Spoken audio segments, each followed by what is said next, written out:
The first armored car you see that has 8 wheels is called a Puma, and you see a 6 and a 4-wheeled to 247 armored car, all equipped with 50 caliber MG34s or 42s. The armored cars are part of the Grossdeutschland division. Personalities and individuals out there, so I've been reenacting since 2007. Been with this specific reenacting group for that entire duration.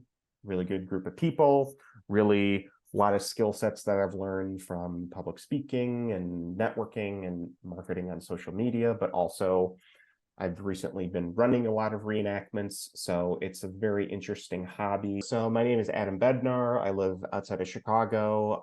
I've been a World War II reenactor for about 15, 16 years. So in college, I was a history and education major, so I was always interested in history. I remember distinctively watching Saving Private Ryan and wondering who Tom Hanks and Matt Damon were shooting at. And those were, of course, the Germans. College, did a little bit of research. I was really drawn to the German perspective. So I did some research into German reenacting groups in the Chicagoland area. I came across 5th Company Grossdeutschland, which is the reenacting group that I'm the unit commander of. Reached out to some individuals, said, hey, I'm in college, I'm interested in this, finding out more. Met some of the individuals in the group who founded it, really meshed well with the personalities and individuals out there. So I've been reenacting since 2007. We get a lot of, is that fire real? Because we have usually a fire in our campsite. So I tell people, yes, it is real. They ask if the uniforms are warm. On the German side, a lot of the uniforms were wool. So as you can imagine, being in August in the Midwest, the uniforms are very warm and you sweat a lot. A lot of the questions we get are just about certain pieces of equipment.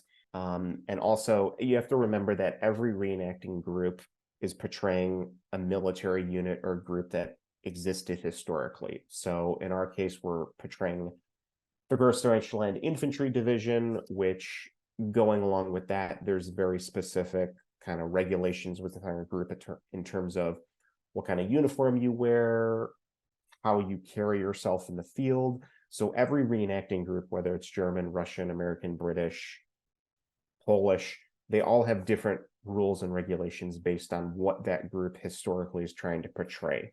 So there's that aspect, and that'll dictate what you have to buy in terms of your uniform and your equipment, etc. The hook that'll gets a lot of people with this is obviously you're fighting a battle, there's noise, there's gunshots, sometimes there's pyrotechnics, there's old vehicles that are running around making a lot of noise. So kind of the big flashy part I find kind of hooks people. And then when individuals are able to kind of walk through your campsite and you're able to kind of just ask people if they have questions, I find they usually have a ton of questions. So really stressing, hey, this is what we're portraying. I'm portraying a standard German soldier in World War II.